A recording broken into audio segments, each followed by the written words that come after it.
शिवराय.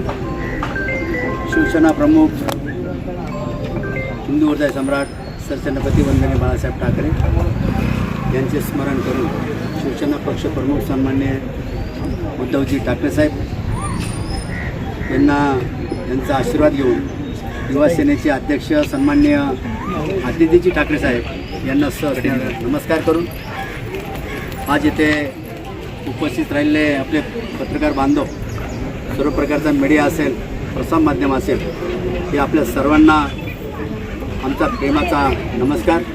त्याचप्रमाणे हे निवेदन देण्यासाठी इथे जुन्नर तालुक्यातील सर्व शिवसैनिक असतील, सर्व शेतकरी बांधव असतील, सर्व छत्रपती शिवाजी महाराजांचे मावळे असतील, या सर्वांचं मी खऱ्या अर्थाने आभार मानतो की आज इथं येण्याचा वाणीसाहेब जो उद्दिष्ट आहे तो आत्ताच या वक्त्यांनी सांगितलं की एक निवेदन देण्यासाठी, साधं निवेदन देण्यासाठी आज आम्ही इथे आलो.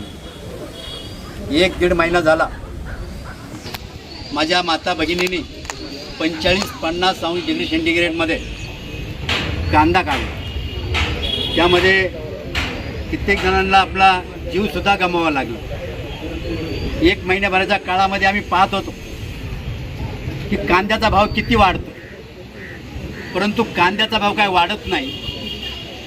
आता मोरे साहेब, पावसाळा आला, छोटे मोठे शेतकरी त्यांच्याकडे कांदा चाल नाही आणि मग त्यांना कांदा विकल्याशिवाय पर्याय नाही. आज आपण जर पाहिलं तर कांद्याला मला वाटतं 8 का 9 रुपये फक्त पर केजी भाव भेटतो. परंतु कांद्याचा उत्पन्नाचा जो खर्च आहे, मी सुद्धा एक शेतकरी, मी सर्व शेतकरी पण आणि व्यावसायिक पण आहे, तो आम्ही किलोवाईज कॅल्क्युलेशन केलं तर 15 रुपये किलोला खर्च येतो. जर 15 रुपये किलोला जर खर्च येत असेल आणि तुम्ही 8 आणि 10 रुपये जर देत असेल तर 7 ते 8 रुपये मायनसमध्ये शेतकरी चालले असतात. अरे शेतकऱ्यांनी करायचं काय? बरं, शेतकऱ्यावरती एक संकट नाही ना साहेब. अहो, या अवकाळी पावसाचं संकट असतं, ही गारपीट असते, जास्त पाऊस झाला तो प्रॉब्लेम असतो, कधी पाऊसच नसतो तो प्रॉब्लेम असतो. म्हणजे आज शेतकरी खऱ्या अर्थानं निसर्गावरती जगणारा शेतकरी, आणि त्यामध्ये सरकार खऱ्या अर्थानं त्यांना पाहिजे तेवढं सहकार्य करत नाही. मला हे कळत नाही की आपण म्हणतो अन्न, वस्त्र आणि निवारा हे सर्व शेतकऱ्यांच्या माध्यमातून निघते, परंतु शेतकऱ्याच्या शब्द मालामध्ये भोरसाहेब जो माल निघतो त्याला भावच मिळत नाही. तो जर माल एखाद्या व्यापाऱ्याच्या गोडाऊनमध्ये जाऊन आला, एकदा फॅक्टरीमध्ये जाऊन आला तर त्याचा भाव वाढतो.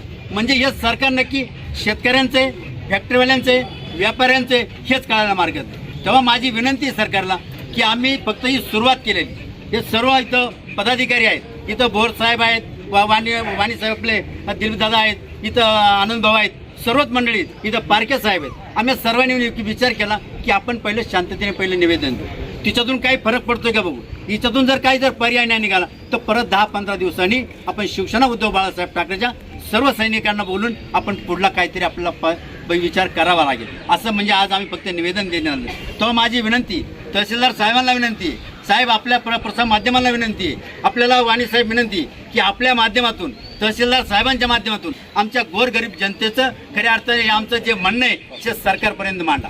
तिच्या पुढे मला जाऊन सांगायचं आहे, इथून जे सरकारमध्ये असतील त्यांनासुद्धा माझी विनंती आहे, आजी माझी मंत्री असतील, खासदार असतील, आमदार असतील, त्यांना माझी हात जोडून विनंती आहे की आपण त्याच्यामध्ये लक्ष घाला. कारण सिस्टीमच्या बाहेरून काम करून बदलाव आणणं कठीण आहे, पण तुम्ही सिस्टीममध्ये आहात ना, तर सिस्टीममधून बदला आणणं सोपं पडेल. तेव्हा तुम्ही सिस्टीममध्ये आहेत ते शेतकऱ्यांसाठी काम करावं अशी मी खऱ्या अर्थानं सर्व पदाधिकाऱ्यांना, ज्या शासनामध्ये, ज्या सत्तेमध्ये आहेत त्या सर्वांना खऱ्या अर्थानं मी विनंती करतो. आणि आम्हाला रोडवरती उतरायची पाळी येऊन देऊ नका. कारण सैनिक काय आहे, सैनिक एक तर कधी पेटत नाही आणि पेटला तर विजत नाही, ध्यान ठेवा. हा सर्व तरुण वर्ग तुम्हाला इथं दिसतो. आणि आपण बघितलं की ज्यावेळेस तरुण जर रस्त्यावर उतरला तर पाठीमागे नेपाळमध्ये काय झालं ते बघितलं, आपण श्रीलंकेमध्ये काय झालं ते बघितलं.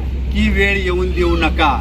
तेव्हा आपण पर्यायी लवकरात लवकर माझ्या शेतकरी राजाचा जो कांदा उत्पादन जो आहे त्याला योग्य तो भाव द्या.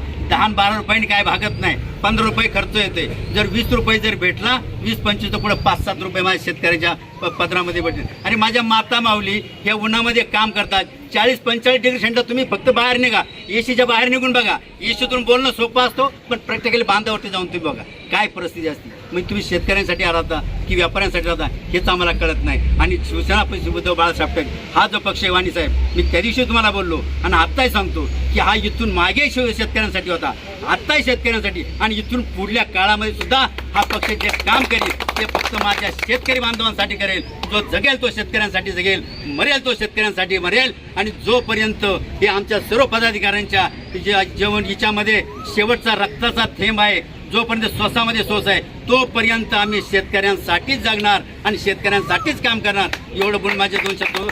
जय हिंद, जय महाराष्ट्र. छत्रपति शिवाजी महाराज की जय. उद्धव साहेब तुम आगे बढ़ो, हम तुम्हारे साथ हैं.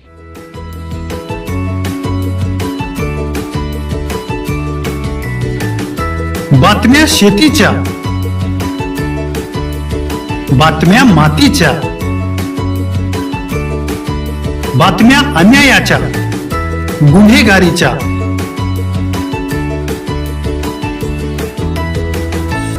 राजकारणाच्या आणि समाजकारणाच्या, शोषणाविरुद्ध बुलंद आवाज, जनसामान्यांच्या हुंकाराची गाज, सत्कार्याला प्रोत्साहन, दुष्कृत्याला अनुशासन, निर्भीड, निस्पृह, सडेतोड, बेधडक आणि रोखटोक म्हणजेच विघ्नहर टाइम्स. शोध बातमीचा, ध्यास सत्याचा. आपलं चॅनल, आपली बातमी. सबस्क्राईब तर कराच, पण बेल आयकॉनवर क्लिक करायलाही विसरू नका.